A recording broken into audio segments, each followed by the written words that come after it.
Dr. John Perry decided it was time to go home. It had been a perfect day, a day alone, the first such day in many years.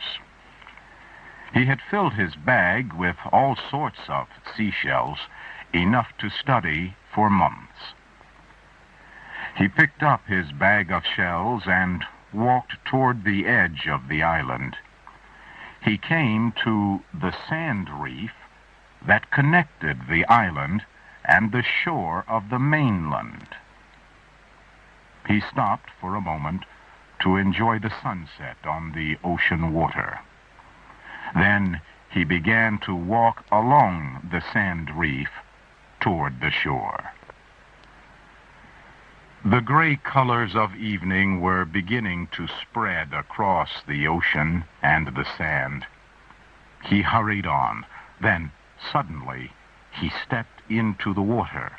Before he knew what had happened, he dropped down and down. The water was covering his head.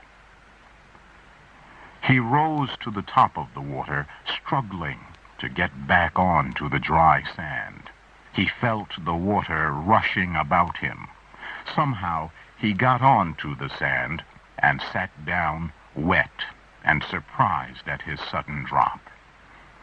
He heard the water still rushing about. Then he saw a long gray shark. He stood up and looked around. He saw the shark swim toward the shore. And then he saw other sharks, 5, 6, 7 of them. But where was the sand reef? What had happened to it? He began to walk back toward the island. While he had searched for shells on the island, the strong ocean waves had washed a large part of the sand reef away. There was nothing between him and the shore but water and sharks. He did not know much about sharks, but he was a good swimmer. He looked at the shore, which was now almost black against the red sky. He could swim, but what about the sharks? Do they attack in the night? He tried to remember what he had read about sharks. Did sharks find their food by smelling it? If they did, it meant they looked for food at all times, even during the night. He decided not to swim to shore. It was too dark, and he wanted to see the enemy if he was to fight it. He looked around for his bag of shells and found it a few meters away. He pulled the bag onto some dry sand, then sat down next to it. The wind was warm. The stars began to show. The moon rose. The water looked peaceful and quiet and yellow in the moonlight.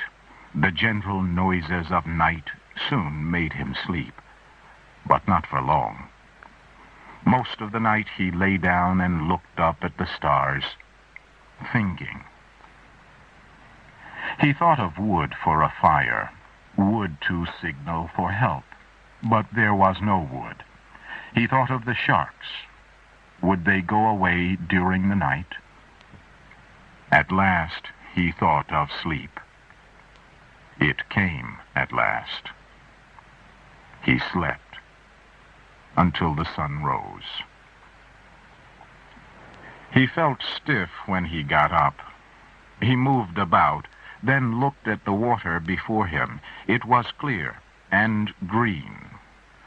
Far off, he could hear the noise of splashing water made by the sharks. He saw red areas on the water. He knew the sharks were killing and eating the fish. The sharks were there because the fish were there. The same waves that had washed the sand reef away had somehow pushed large schools of fish into the area. He watched the sharks kill. They swam after the schools of fish, played with them, and killed them even though they were not hungry. They would not let the fish swim out into the open sea. He looked at the sea. If he swam to shore, he would be in the water 5, 6 minutes. A lot could happen in that time. He looked at the sharks now near the shore. They were still feeding. It was hard to think of himself being attacked by a shark. A man, when he is healthy, feels good. But the pain, a torn belly, a missing leg, a badly crushed head by those powerful teeth. No, no. He wanted to live. To swim now might mean sudden death. But the sharks might stay here for days, a week or more. He decided to swim. He took off all his clothes. He kept only his belt and his small knife. The sharks were far off. He silently slipped into the water. He went deep down and looked around. He was about to rise to the top and start swimming when he saw a long gray body below him. Small dots of sunlight danced on the shark's body down through the clear water. He kicked himself up to the top and struggled onto the sand. If he had not looked down, he would be halfway across now, with the shark chasing after him.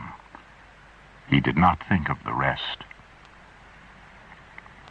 He stood up and looked around again. How could he make the sharks move out to sea?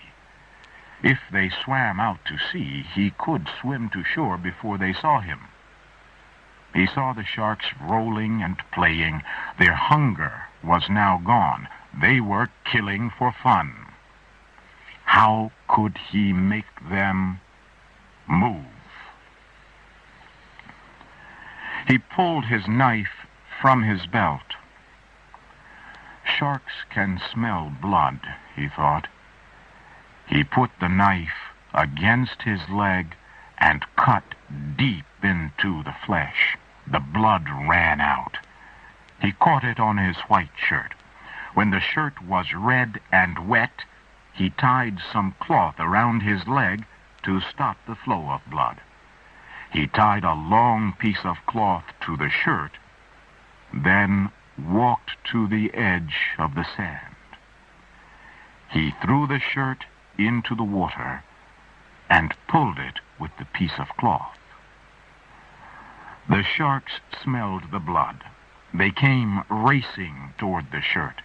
He ran down the sand reef pulling the shirt. The sharks raced after it. He was leading them away from shore. Suddenly, he dropped the cloth, turned toward shore, and ran as fast as he could. He jumped into the water and swam. He was halfway across when he turned to look back. A high, bony fin was cutting through the water toward him. He put his face in the water and kicked and pulled himself forward as fast as he could. The shore was nearer now, but he thought of his belly under the water. How defenseless it was. He thought of the flat nose of the shark hitting from below. He lifted his head again to breathe. He saw the shore very near. From behind, he felt the water rush toward him, almost pushing him, helping him. He kicked and shouted as loud as he could. Then a great gray body hit him. It almost rolled him over in the water. He touched the shore with his fingers and pulled himself up the stones. The shark, excited by the smell of blood and the chase, went after him. Its great body crashed against the stones. It rolled and turned as it dropped back into the water. The other sharks jumped on it. The end came quickly as the shark's blood turned the water red. The injured shark was eaten alive as it tried to escape.